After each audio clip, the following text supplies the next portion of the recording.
Denise, isso aí é um problema, porque você começa a tornar crime o porte de arma branca e aí o bandido não pode usar, mas o cidadão também não pode usar para se defender.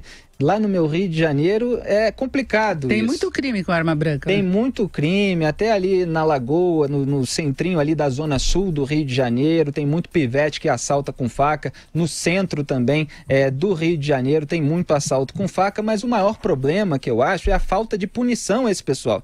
É porque eles não votam lá no Congresso, está emperrada a redução da maioridade penal, então quem comete crime usando isso não é punido. Aí eles querem tirar também o direito do cidadão de legítima defesa. Zé Maria Trindade, você acompanhou alguma dessas tramitações aí em Brasília? Todas. São sinais contraditórios do Congresso Nacional, né? De um lado está a Câmara dos Deputados, na Comissão de Segurança Pública, questionando o projeto inicial ali do Estatuto do Desarmamento. Felipe, o estranho é que o Estatuto do Desarmamento perdeu no plebiscito, perdeu. Então, a história era derrotar o Estatuto, mas não, o Estatuto é cobrado na íntegra, né? A ideia inicial vendida ali é de que quem usa arma ou é bandido ou é polícia. Então, ficaria muito mais fácil para a polícia separar um do outro. Isso não aconteceu. Por outro lado, agora vem o Senado Federal e aprova, numa semana, o projeto que autoriza agricultores a portar arma de fogo para se defender.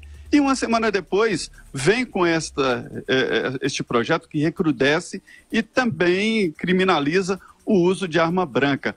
Olha, já é criminalizado, o uso de arma branca é criminalizado, o que significa que uma faca de açougueiro, uma faca para uso profissional não é arma, mas uma tesoura de um cabeleireiro usada para atacar alguém se transforma em arma. Não precisa tipificar. Então, são sinais contraditórios do Congresso Nacional. Mas, olha, é um assunto que está crescendo no Congresso Nacional e como a gente falou ali de que essa história de que o Congresso está mais conservador, mais militarizado, é mito, né? É tanto que isso não vai adiante no Congresso Nacional. Agora, se for ao plenário, o Estatuto cai. Olha, Felipe, eu quero dizer aqui que eu entendo desse assunto. Eu servi o Exército, fui treinado e devo dizer aqui, honestidade intelectual, eu acho que arma não defende ninguém. Se você estiver num ninho de metralhadora e chegar uma outra pessoa de surpresa com um canivete, te toma as metralhadoras e todas as suas armas. Mas a certeza do bandido de que as casas estão desarmadas é que está fazendo a diferença e aumentando, sim, essa possibilidade de invasão, viu? Mas a gente tem casos, né, Zé Maria? Essa última parte eu concordo perfeitamente, mas a gente tem casos de interrupção de massacre, por exemplo, nos Estados Unidos, eu estava comentando isso aqui ontem, por pessoas armadas que estavam próximas. Então, muitas vezes tem reações armadas que evitam o caso de estupro, evitam assaltos, evitam assassinatos, só que isso não costuma muito ser noticiado na nossa imprensa desarmamentista. Você ia fazer um complemento, Denise? Eu ia fazer exatamente isso, que eu acho que esses projetos todos, essas discussões não podem encobrir a deficiência que nós temos em relação à segurança aqui no país, porque a solução não é você dar arma para a população. Isso seria um paliativo diante da insegurança que nós temos no país, que é um negócio seríssimo. Você vê todo tipo de criminalidade, você vê assaltos, você vê explosão de caixa eletrônico, você anda na rua, você tem medo do que pode te acontecer, você não tem o mínimo de segurança andando na calçada, você andando no carro. Tem o caso extremo do Rio de Janeiro, você não tem o controle efetivo de contrabando, de tráfico de drogas. Então, o Brasil está com uma deficiência de segurança brutal. E isso acaba distorcendo até as discussões, porque você passa a ter a ideia de que você armar a população é uma saída. E não é uma saída. Você pode até discutir isso de uma outra forma, mas hoje a gente tem um problema urgente de insegurança no país. Não tem problema de insegurança, mas não é exatamente armar a população, né, Denise? É dar à população o direito legítimo de ter uma arma para avaliar, de acordo com a circunstância, se vale a pena ou não usá-la para se proteger e, quem sabe, salvar a própria vida. É a segunda emenda lá nos Estados Unidos e isso foi votado em referendo aqui no Brasil em 2005, quando 2/3 da população votou favoravelmente a que o cidadão tenha direito a ter uma arma. É uma condição com direito, né, para a pessoa... Pode dizer, Maria. Fala, Zé Maria.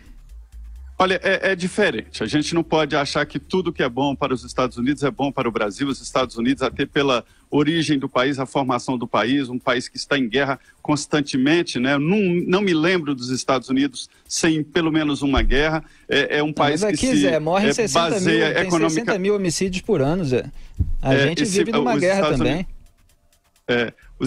Mas é uma guerra interna. Os Estados Unidos se baseia a economia na indústria de armas, isso exporta armas para o mundo inteiro, inclusive para o Brasil, e resolver esse problema da segurança liberando armas ou armando a população seria mais ou menos montar uma escola em cada casa ou em cada condomínio para resolver o problema da educação e montando enfermarias nas suas residências para resolver o problema da saúde. Não é um debate assim. Denuncia de uma maneira muito clara a dificuldade da segurança pública, que é um direito do cidadão segundo a Constituição. Denise está certíssima. É um direito e está denunciando que a polícia em todos os estados está falida mesmo, por vários motivos, inclusive salário. Agora, Felipe, me preocupa muito essa questão de liberação da arma, o controle que você faria, que inclusive nos Estados Unidos há grandes falhas. São pessoas com problemas mentais que conseguem comprar arma.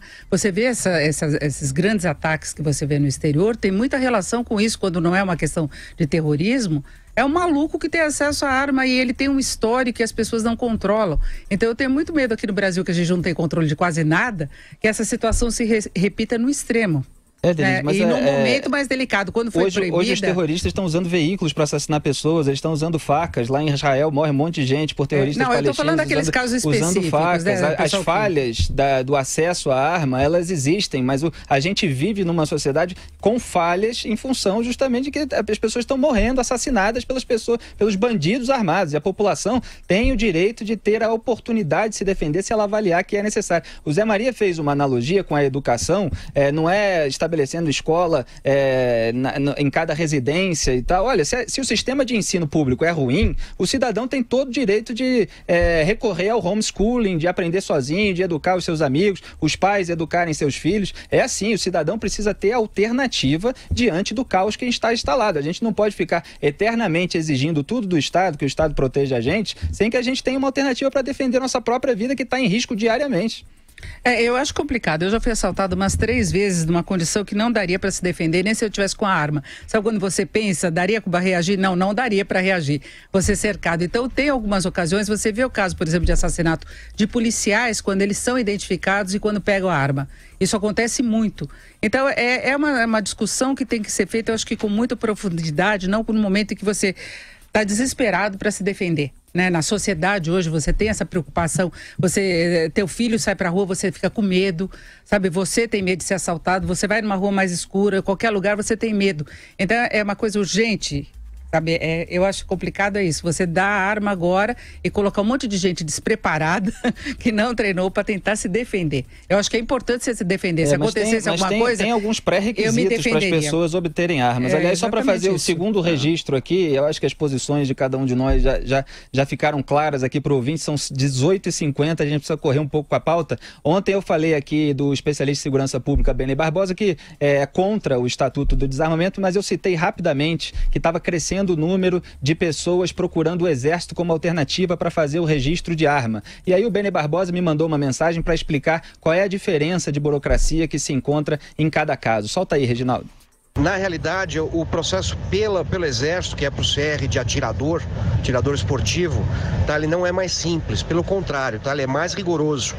Você tem inspeção na casa, você pode receber visita do Exército para verificar suas armas, tá?